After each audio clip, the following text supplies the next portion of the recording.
Alright guys, so welcome back to another video. Now, before I begin, in the last video what we did was we turned off the shadows of the cars. So I'm going to go ahead and turn those back on because they look a little bit fake as they are now. And we'll deal with the pixelation. So we're going to go ahead and we're going to turn these on, these ugly shadows right back on. Um, and what we're going to do is we're going to go ahead and play around with our directional light so that they don't look so defined. So this kind of brightens up the, well, what should I say, the mood of our game, and at the same time, it does give us some sort of effect of the shadows. So adding a little bit more realism and tunism to our game. Okay, so with that said, in this video, I want to talk about kind of creating movement for a car. Now, previously, in other projects, when we were moving the car, then we were actually moving the car literally. But whether the car moves forward or whether the road that it's on, because of the orientation of our game, even if the road moves backward, then it would create the same illusion if you do it right. So what I mean to say is if I take this road tile, and bear in mind this is for beginners, but this approach is really widely used in a lot of endless runners where the actual player stays stationary and it's the environment that's moving forward or backwards. So what I mean is, let's say if I take this tile and if I start moving its X like so or like so, then of course if the other tile over here is connected at the same time, then you really wouldn't know if it's the road that's actually moving backwards. So that's the approach that we're going to be taking. That's the logic behind what we will be doing. Now the logic is something like so. Notice we are initially on the first tile, so I'm going to go ahead and select all three tiles. And what I want to do is I want to start moving all of them backwards slowly, right? And this is going to create the illusion that the car is moving forward. Now, once our tiles have moved like so, right? And once they fall outside this little threshold, right? Once they are outside of the view of the camera, what I want to do is I want to take that tile, right? Since we have no rear view camera, we have no idea of seeing behind us, right, in the game because of our view. So we can take this tile and we can move it all the way at the top again, right? And we can start moving it backwards down.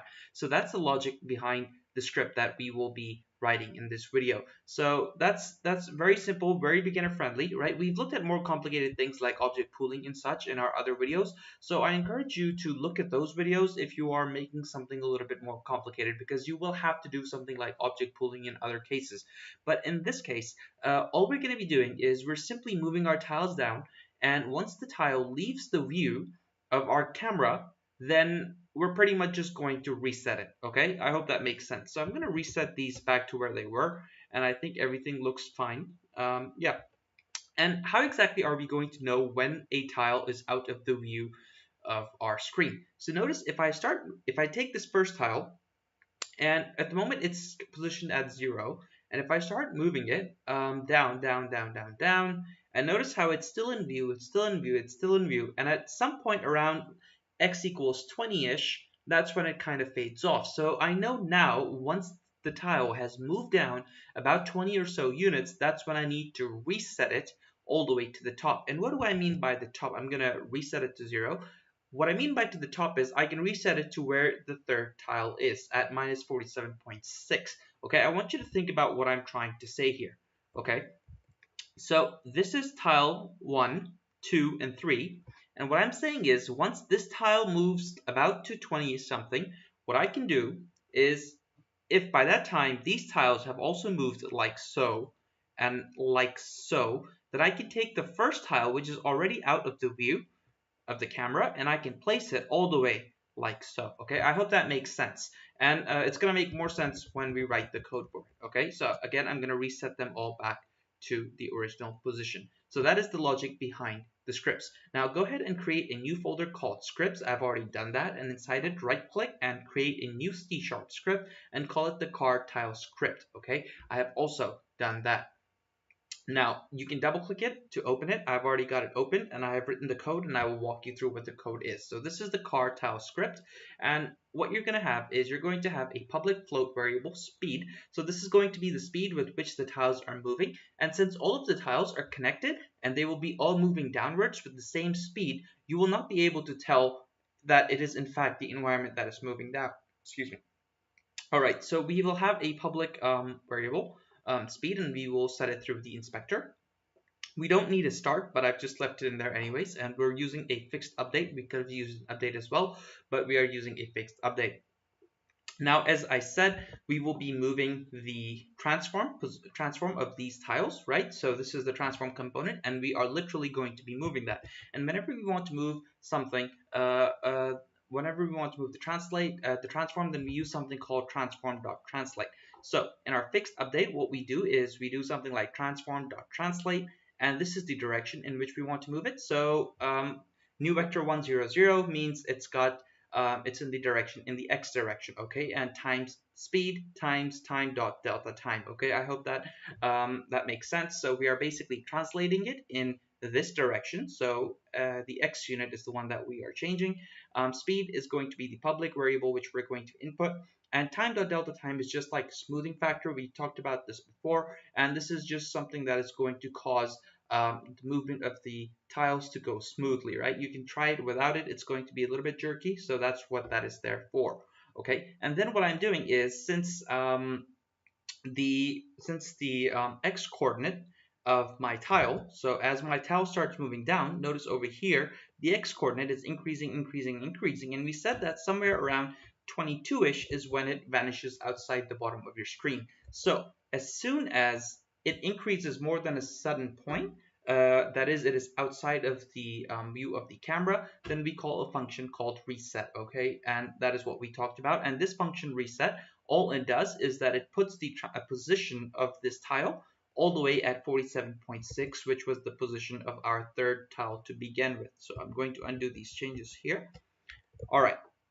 So what it does is that it changes the position from wherever it was back here behind the camera, and it puts it at the top of the row at x equals 47.6. And over here, the y and the z position, since we don't need to change that, we just let that be the same. So we do transform.position.y and transform.position.z. That is, we want to keep the previous value, but we only want to alter the x value when the tile has come outside the view of the camera. I hope that makes sense. So once you've typed that out, save the script, and let's go ahead and go back to the inspector. Now what we need to do is we will add these components. The script component that we just wrote, we are going to go over here and add it. Now before you do that, what I want you to do is I want you to go in your row tile, and I want you to click on each of these little child objects of our row tile, and I want you to make them not static, okay? So you notice how static is unchecked, okay? Because that means that whenever you check static, it means that those objects are not really going to move. When you mark something as static, you're basically telling Unity that those objects are not going to be moving and that those are the stationary objects in your environment. But that is not the case. In our case, actually, the cars are the one which are static. So we are going to unmark this, otherwise things are going to be a little bit funky. Once I've unmarked them, I can go ahead and hit apply here and make sure that the changes are applied to all of them. So if I go here, notice that they are all unchecked, which is just what we want. Now I can go on to my row tile and I can add the component that we just wrote. And notice that it is resetting it to 47.6. Now, why is it doing that? Let me see. We go here, we go here, we go here. Okay, so let me just check real quick what I did in the original project. We've got our car tile and everything seems to be fine. So it's setting it to 47.0, and let's see if we can move it to here. It won't let us move it. So I'm not exactly sure what's going on here, but let's go ahead and move it to 0. Okie dokie.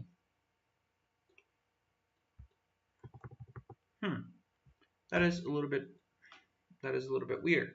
It's not letting us do that. So let's try and just hit play and see what happens. I'm not exactly sure what's happening, but of course our car vanishes, and that I will deal with in the other video. The reference script on this behavior car right is missing. Okay. So that's we can just ignore that. That is the error because so the asset pack already had some weird scripts on them, so I can go ahead and remove this component and I can remove this component, and let's try and hit play again and see what happens.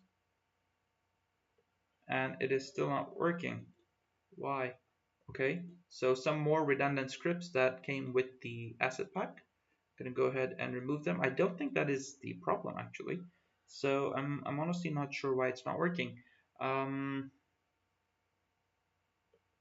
okay, so let's just let the cars fall for a second and let's just see what's going on over here. We've got a road tile.